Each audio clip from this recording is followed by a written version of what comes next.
होली की आत्मा। बचपन से शहर में रहने वाला मनोज इस साल होली की छुट्टियों में अपने गांव दुर्गापुर वापस आता है, जहां उसे देख पूरा गांव खुशी से झूम उठता है। जब गया था तब इतना सा था और अब देखो कितना बड़ा हो गया है। हाँ सरपंच जी, जब मैं गया था तब आप भी बहुत जवान थे और अब देखो कितने बूढ़े हो गए हैं आप। चला चलो बढ़िया है। बच्चा घर वापस आ गया। इसी खुशी में आज रात पार्टी होगी। क्या बात है, गांव में भी पार्टियां होने लगी। वैसे अगर पार्टी की बात है तो आज क्यों सीधा होली पार्टी करते हैं। होली पार्टी की बात सुन चहल पहल में अचानक सन्नाटा छा जाता है, जिसे देख मनोज को कुछ अजीब लगता है। लेकिन तभी सरपंच बात पलट देता है। अब बहुत देर हो गई, चलो सब अपने घर चलो, पार्टी के बारे में कल सोचेंगे। मनोज भी मम्मी पापा के साथ घर आ जाता है, पर होली पार्टी और उस पर पूरे गांव की खामोशी वाली बात अभी तक उसके जहन से निकलती नहीं। पापा, होली पार्टी की बात पर सब चुप क्यों हो गए थे? अरे होगी उनकी कोई अपनी बात। मुझे गांव की पंचायत ही थोड़ी पता है। थक गया हूँ, चलो सो जाते हैं, कल बात करते हैं। पापा की बात मानते हुए मनोज भी सोने चला जाता है। आज तो छुपा लिया, लेकिन हफ्ते बाद जब होली का दिन आएगा तब इसे कैसे रोकोगे? अगली सुबह सूरज के साथ ही मनोज भी गांव घूमने निकल जाता है, जिस पर रास्ते में उसे अपनी ही उम्र के कुछ लड़के भी मिलते हैं, जिनसे दोस्ती कर अब वो उनके साथ घूमने लगता है। इसी तरह कुछ दिन बीत जाते हैं और होली नजदीक आने लगती है। दोस्तों, होली में 4 दिन ही बचे हैं, पर गांव में उसकी कोई तैयारियां क्यों नहीं दिख रही? क्योंकि यहाँ होली नहीं मनाई जाती। अरे पर ऐसा क्यों?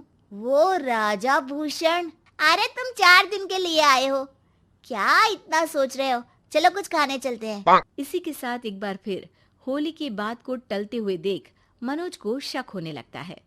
वो घर पहुंचते ही इंटरनेट पर अपने गांव और राजा भूषण के बारे में जानकारी निकालने लगता है। क्या? मुझे आज तक ये नहीं पता था। ऐसा कैसे? किसी ने मुझे कुछ बताया क्यों नहीं?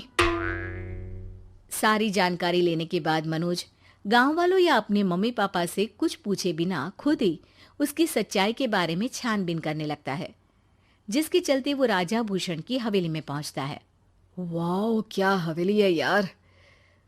पर क्या यहाँ सच में कोई भूत है? हेलो भूत जी, कोई है क्या?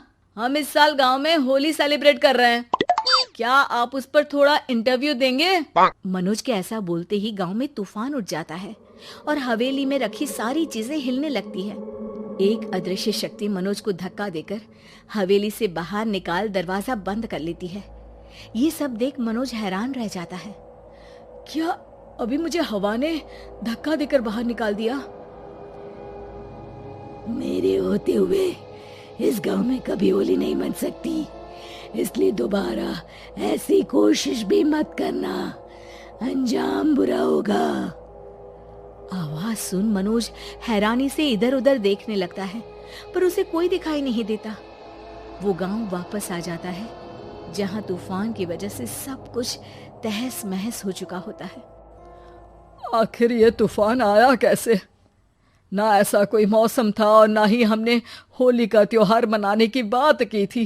सरपंच की बात पर कोई रिएक्शन दिए बिना मनोज चुपचाप अपने घर चला जाता है।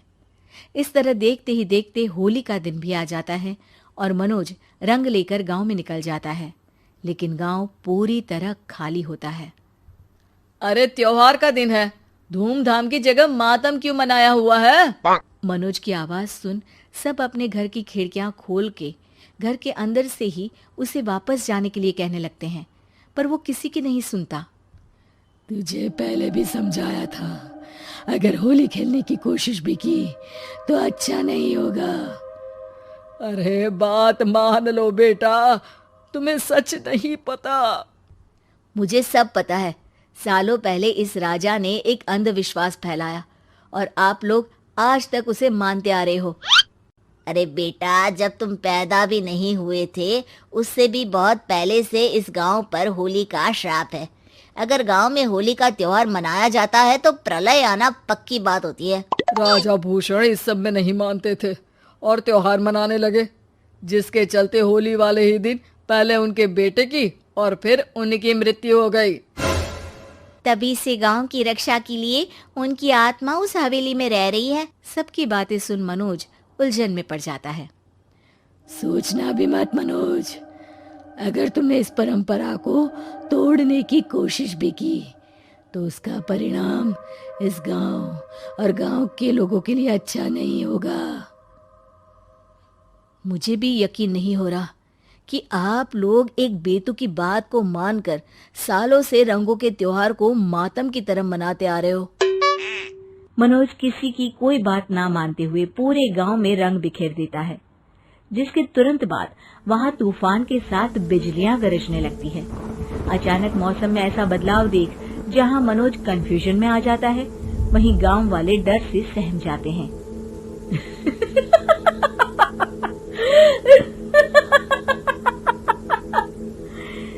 इस लड़के ने हमारे जैसे सिर्फ अपने स्वार्थ के लिए नहीं बल्कि पूरे गांव की खुशियों के लिए यहाँ होली मनाई है, जिस वजह से अब इस गांव पर होली का श्राप टूटता है।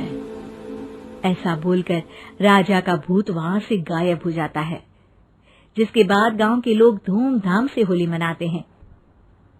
खुशियों के रंग गांव में बिखरे ही होते हैं कि अगली सुबह अचानक मनोज कहीं गायब हो जाता है और एक बार फिर गांव में होली का नया राज शुरू हो जाता है।